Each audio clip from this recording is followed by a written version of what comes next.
The opinions expressed on this program represent the viewpoints of individual authors or contributors and do not necessarily reflect those of Troy University. This is Alabama Politics with Steve Flowers, an in-depth interview with Alabama's top political newsmakers. Now, from the studios of Troy University, here is Steve Flowers.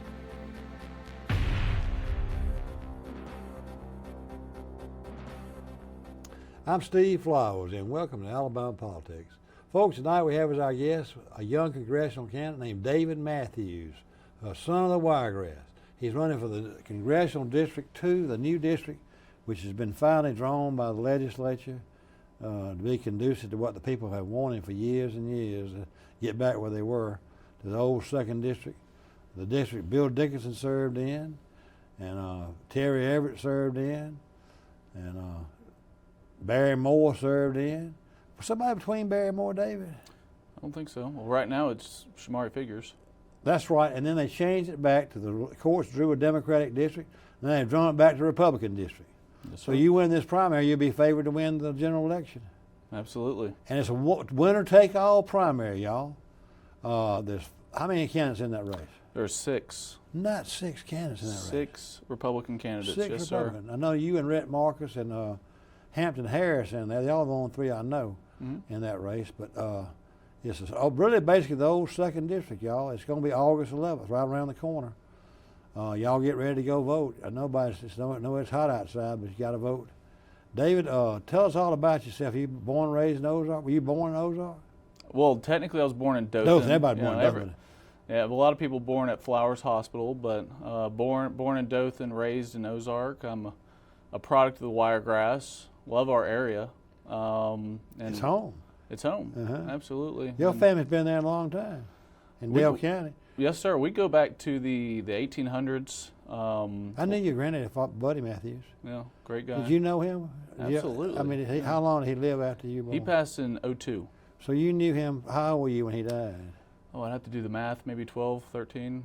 So you were, let's see, before Buddy Mathews, how many generations and all in Dale County? Well, it's hard to say. We have roots in Enterprise, the Peacock family. Now, this is what my dad says, and you know my dad. But he, apparently, one of my great-great-grandparents opened the first cars salesman place, or he sold cars. In Enterprise. Yes, sir. It's like the first one in South Alabama. But we have roots in Enterprise and Abbeville, and my ancestors on my father's side came from the Carolinas, like many. Everybody did, yeah. And some from Tennessee. Mine too. Mine came from the Carolinas. Yeah.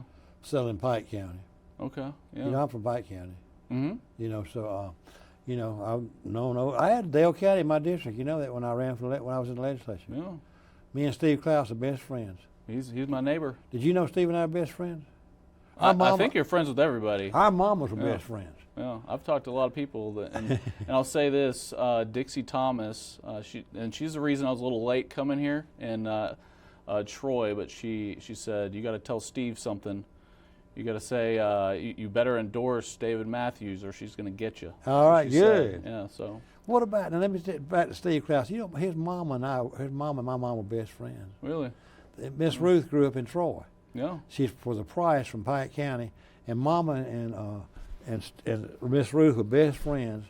And you know who else finished high school with Mama is Bubba Trotman, who's Trot Carroll's uncle. Yeah, I'm related to Trot. Y'all are related. I wondered about that. So you related to the Carrolls? Yes, sir. We're living in when my wife and I moved back down from D.C. after the first term, we bought it was kind of dilapidated when we bought it, but the house my great-grandparents built in 1924. What was their name? Sam Carroll and Maureen Carroll. So that was your the Sam Carroll is your. I knew everybody knows I was kidding each other, but so you and the Carrolls are kin to each other. Yes, sir. Yes, sir. Well, so your great grandma was a Carroll. Mm-hmm. I'll be doggone. Isn't that something? Yeah. So. You know, the house Klaus lives in, that's not the house Henry Stigall had, was it? No, sir. That's a few doors down. But Steve, he's right down the street, and we see each other all the time. We're in Rotary together, and so you got Rotary with him? Yes, sir. Yeah. Your daddy was related in Rotary. He is. Your granddaddy was. I mean, Mr. Blake. Oh yeah, big Rotary members. Mm-hmm. Now, are you a lawyer by profession? No, sir. Now, Buddy and Will were lawyers, though. they were. Now I had the path to become an attorney. I kind of grew up in the family law firm. And as you know, my dad does criminal law and family law. I didn't know what Will specialized in. Well, Do everything in Ozark, don't you, though? yes, sir. That firm's been open since the 60s. I forget the exact year, it might be 63. But, it was kind of predestined, I guess, for me to be an attorney. I had a job waiting on me and went to school for criminal justice in Where'd you go to undergraduate school? Alabama. Alabama. Yeah. And you were a Sigma Nu? Yeah. Yeah. Were you a Sigma Nu? Yes, sir. All of us were Sigma Nus in Wiregrass, weren't we? Good fraternity. Yes, Klaus, sir. I pledged Klaus. Yeah. I came down Did and you really? I pledged him. I came down and pledged him. Were you hard on them? No, he just, Okay, I knew good. he was going to pledge Sigma Nu because everybody knows Ozark was going to be it was a good boy was a Sigma Nu, and so I said, and I knew him all since I was a little boy. I didn't realize you were Sigma Nu. Yes, sir.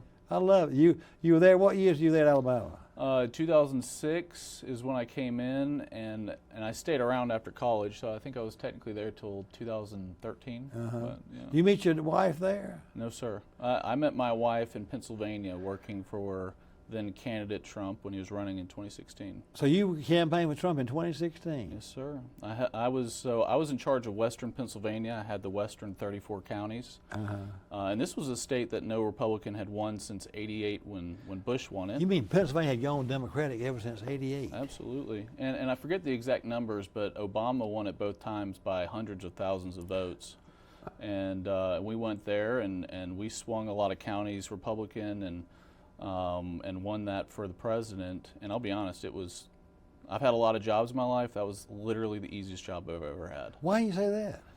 Well, everybody in Pennsylvania is a lot like Alabama. That part of Pennsylvania is. Yeah. So I've always heard that. Yeah, the saying is, so you got Pittsburgh on the west, you have Philly on the east, and everything in between's Alabama, is what they say. I mean, you don't meet a stranger, and the reason it was so easy, politics in Pennsylvania is a lot different. In Alabama, people I think maybe get complacent because they think our state's really Republican. Right. And Pennsylvania is just really contested, and so I went up there not knowing many people and literally built an army. I mean, everybody wanted to help, and it got to the point where when there was a task that I needed to do or something needed to be get done, someone would grab it from me and go do it. I mean, everyone wanted to help, and it was easy. It was a very fun time. Doing David, the let me campaign. ask you this. When you finished Alabama in 2011, then you went to work for the campaign. Did you major in political science? No, sir. No. What did you major in Alabama? So, I started criminal justice, and then I went into advertising and public relations because, I grew up kind of doing art, and I have a creative mind, I guess, and wanted to do something that used that side of my brain.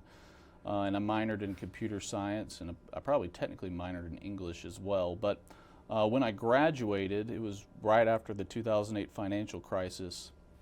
So it was very hard finding work, and I ended up working in kitchens and waiting tables. I was kind of on the spectrum of homelessness, and my parents had no idea. I didn't want a handout from them. So Where were you located? I was in Tuscaloosa. Tuscaloosa. Oh, Yeah. you stayed up in Tuscaloosa. Yes, sir. So I worked at Baumhauer's, Yeah. which you've probably eaten there, and then a place called Glory Bound and Mug Shots. And I was working in a kitchen, $7.25 an hour, and it was a difficult part of my life, probably the most formative. It was only about 6.5 months. It felt. How did you evolve into politics then? You to stay in Tuscaloosa? How did you get involved with Trump? That's it. Okay, so it may have been July in 2015 when the president came down the Golden Escalator. Yeah. And I was working I was working in the family law firm at that point, and I was watching it live. And he came down on stage. He hugged his kids, Ivanka, and I think Don Jr. And I think about 45 seconds into that speech, I knew, like, this was the guy for the Republican Party. And so I watched the rest of the speech, and I go into my dad's office. And I'm like, Dad, you're going to be a delegate for Trump. And he's like, Donald Trump, like The Apprentice? And he thought I was joking. And I said, yeah, he's running for president. And Dad listened to me. And long story short, we ended up coming to Montgomery for a delegate meeting. And Senator Sessions was there, and Perry Hooper was there, and several other people. And I met people that were on the campaign, and they said, send us your resume. And And I don't know exactly how it happened after that, but a few days later, my dad comes in my room and says, this is all he says, David, they need you in Wisconsin. Wisconsin. And so I knew, like, that's all he said. I didn't ask questions. I said, okay. And so we flew down to, I think, Pensacola or Tallahassee, got on an airplane, flew to Wisconsin. I show up, and it's 9:30 at night, March 27th, 2016. They have no idea who I am. They weren't expecting me. So I just show up at their door, essentially. And for 3 days I work unpaid, and I guess I showed my worth, and then they promoted me to be in charge of half of the most important swing state in the country. Wisconsin?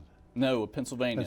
Yeah. So 3 days in Wisconsin, and then the primary in general in Pennsylvania. So you campaigned in Pennsylvania, and then did you go to work in the White House? You worked in the Agriculture Department, didn't you? What department did you work in? So after the campaign, the general was over. I came back to Alabama, and the presidential transition team calls, which is just weird to even say. Were you back in Ozark when it happened? I was in Dothan at the time, and they said, would you like to work in the administration? And who expects a call like that? I was like, of course. And they said, what 3 departments are you interested in? And we'll place you in one of them. And so the 3 I gave was the Department of Homeland Security, the Department of Defense, which is now the Department of War, and the USDA. And they put me at the Department of Agriculture, and I was sworn in on day 1, on Inauguration Day, about 30 seconds after the president. Crazy experience. And so I was there all 4 years. And the first term, all 4 years in the Agriculture Department. Yeah, and I what did you specialize in there? Did you do like peanut allotments or anything like that? Yeah. Look, I'll tell you, so the Department of Agriculture, they call it has a lot of nicknames. The People's Department. I think maybe the most telling one is the Department of Everything Else. So when people think the Department of Agriculture, they'll think agriculture, they'll maybe think, the grading of beef, but it is it's one of the biggest departments under the Department of War, and does a lot of different things. And so when I started out, they put me in the Food Nutrition Service. And the Food Nutrition Service has all the food assistance programs, like school lunch programs. The biggest one is SNAP, or food stamps, or EBT. And so I was there 4.5 months. I think 2.5 weeks in, I was learning about improper payments and error rates, how we're giving billions of dollars a year to people who are not eligible for that program. And when I was briefing people in the White House and senior executives at the USDA, I was talking about something sensitive and complicated, and it's kind of a political minefield, those programs. And that's when people started calling me congressman back in 2017. And I rolled my eyes at that comment back then. But after I moved on from the Food Nutrition Service, I went to the Farm Service Agency, and there they do a lot of different programs to help agriculture and forestry and ranching. They have about 75 different programs. And at the tail end, I was chosen to be in the White House Liaison's office, and it was for a specific task, and it was to prepare for the second term. That didn't come, and so I probably did 250 interviews with existing political appointees and those wanting to come in, and I was helping the White House choose who we keep, and so that was the first term. So you helped in 20 and 24 campaigns with Trump too, didn't you, campaign? No, sir. So during the Biden administration, I got into business development finance. Did not go to school for finance. I was doing government guaranteed lending. So I got access to all the financials of a lot of different businesses in almost any different industry: timber, food production, energy generation, healthcare, hospitality. Learned a lot there, and then I helped in a way for the 2020 campaign and 2024 campaign in Pennsylvania. It was from a distance, but I helped them get plugged into the infrastructure I built in 2016. And then going ahead to the 24th term, when Trump got in 25, did you go back in the administration then, didn't you? Yes, sir. What was your job in the administration then? Yeah, so this was a really interesting one. So I came in March 12th of last year. I was appointed to be a senior executive in his administration. and I was serving as the Director of State Operations for 3 different agencies. And so I was in charge of 2,500 federal employees, the operations and implementation of 88 different government programs across all 50 states, all U.S. territories, and all freely associated states. I'm getting into the weeds here, I know. Yes, sir. And when I left, I had 53 different people reporting directly to me. 47 of those were at the top of the GS pay scale, GS 15s. And when I came in, I was 37. And most of the people that I was managing or supervising, really leading, were 20 years older than me. And how old are you now? 38. 38. So you left the administration to run for the congressional seat. Yes, sir. Now, that was a tough decision, though, wasn't it? It was. And what year, what month did you decide that? So I got a call on May 20th, so not too long ago. No. And was encouraged to jump into this race. And I never thought I would run for office. And you know, people have been asking me since 2017, they, calling me congressman, when are you going to run? I'd always say the same thing. I would say if God opened a door and showed me a path, I'd step on it. And I honestly never thought it would happen. And then on May 20th, that happened. And so one of the first things I did actually was watch some of your videos. Oh, really? That you have with one of my opponents. And a lot of thought and prayer went into that decision. I looked at this district and saw it as a area of Alabama that I wanted to represent. But it's your home. It is home. I mean, no wonder. It was obvious you want to represent. And you know how important Rucker and agriculture is to this district. Absolutely. Your background's perfect. You've been born and raised there in the middle of Fort Rucker. In Ozark, with your family roots in Ozark Enterprise. People around the state do not realize the economic impact that Fort Rucker has. Oh, it's huge. If there's any committee assignment that is designed for this congressional district that we're sitting in, which now includes all of Montgomery County, it'd be armed services and agriculture, especially armed services. Absolutely. Yeah. You got to have a congressman look after these bases. I mean, that's near and dear to my heart. And we have several military bases, but referring to Fort Rucker, that base is at risk. You think? Oh, absolutely. Why would you say that? I mean, they put so much money in that thing now. Oh, I know. But you know what the main thing in Fort Rucker is? It's helicopters. Right. So helicopters is a dying thing? Well, that type of aviation, there's a lot of complexity there. The supply chain can be expensive. Maintenance is laborious. Upkeep for these helicopters, it's difficult. And it's becoming easier and easier to shoot these down. Missiles are becoming more accurate and cheaper. We have drones that you could buy for $25 and take out I think the Apache longbows are around $25 million a piece. So you think Rucker's vulnerable because of the helicopter emphasis? Yes, sir. I mean, I've heard rumors that the parts contracts to support our helicopters are not being renewed.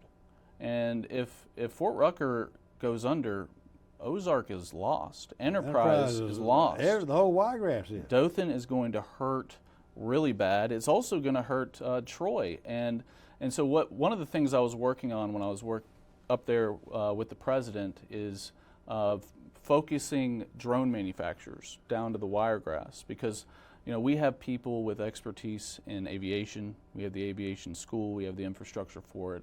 And that industry, not just for military, but for private sector use, is going to explode. I mean, there will become a point in probably the next 5 years where you won't go outside without seeing drones flying overhead, delivering materials and things of that nature. And the Wiregrass is the perfect home for that.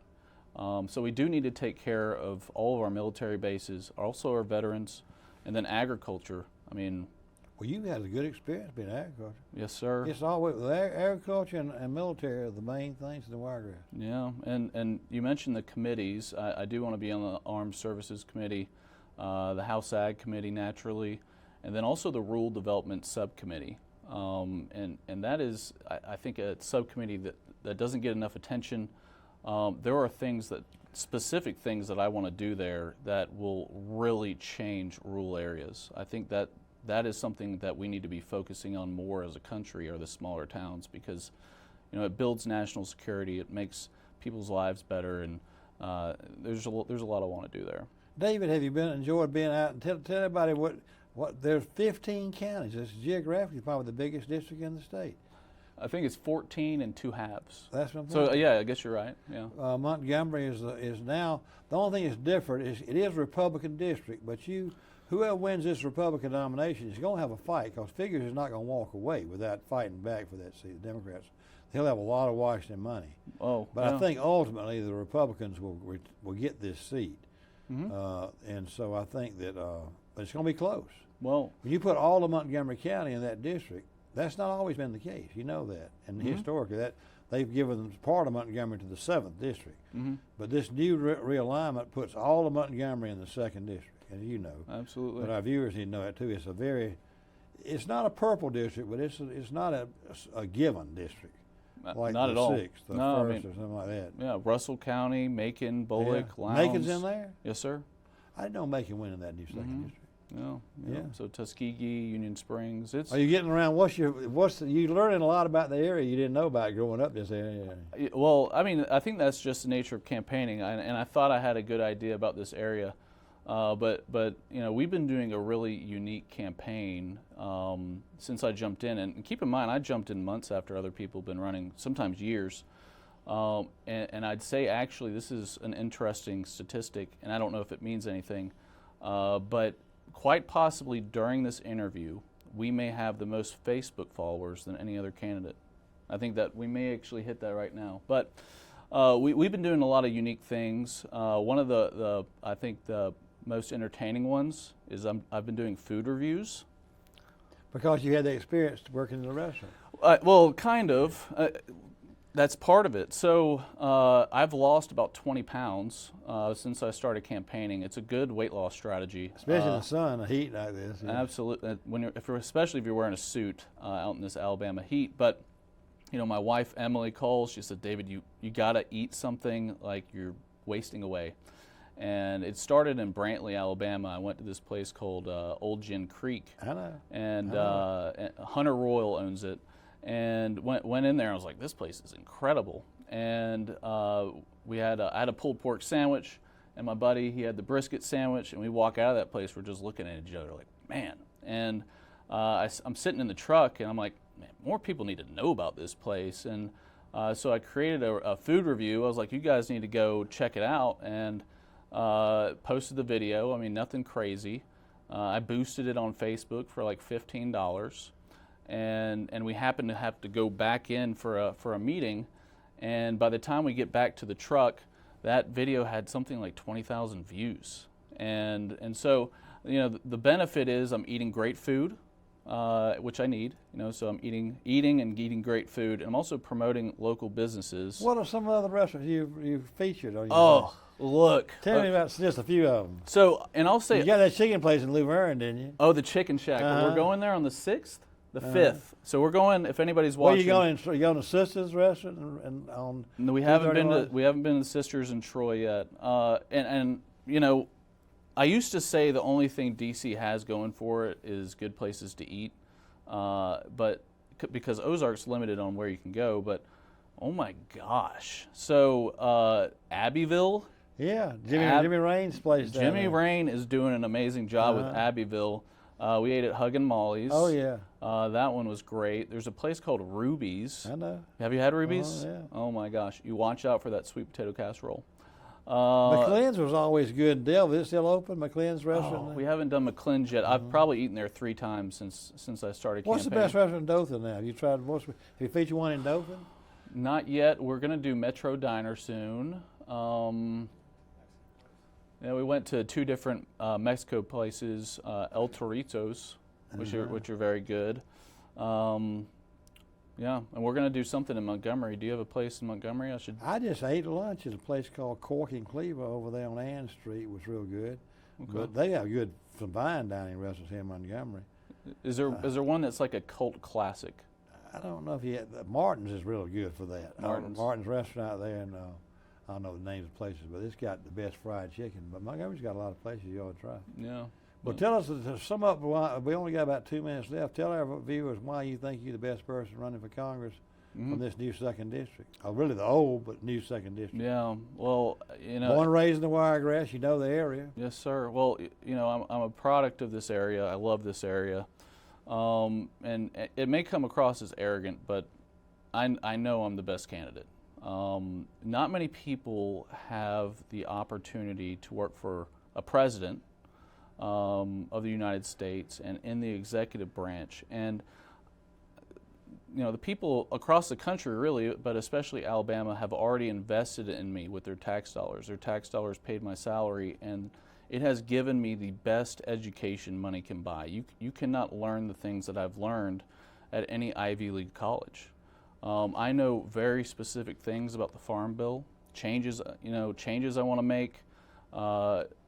There's just so much information that I've learned about how to get past government bureaucracy, cutting government waste, getting the government to work for the people instead of the other way around. And I want to take this experience and I want to go up to the U.S. House of Representatives and not just benefit Alabama, benefit the entire United States, because the implications are that wide. And I want the people of Alabama in this country to get even more out of their investment in me. So, well, I appreciate that, and I appreciate you taking time to be with us.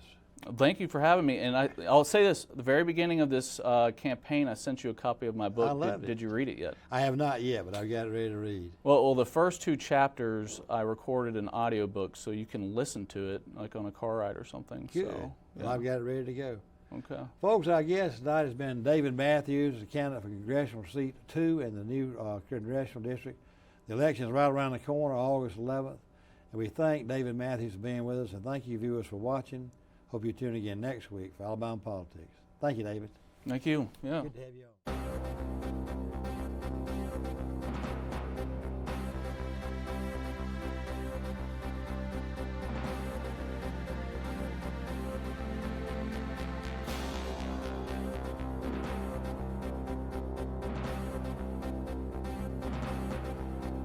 This has been Alabama Politics with Steve Flowers, a production of Troy University Television. Opinions expressed on this program are not necessarily those of Troy University, its administration, faculty, staff, or students.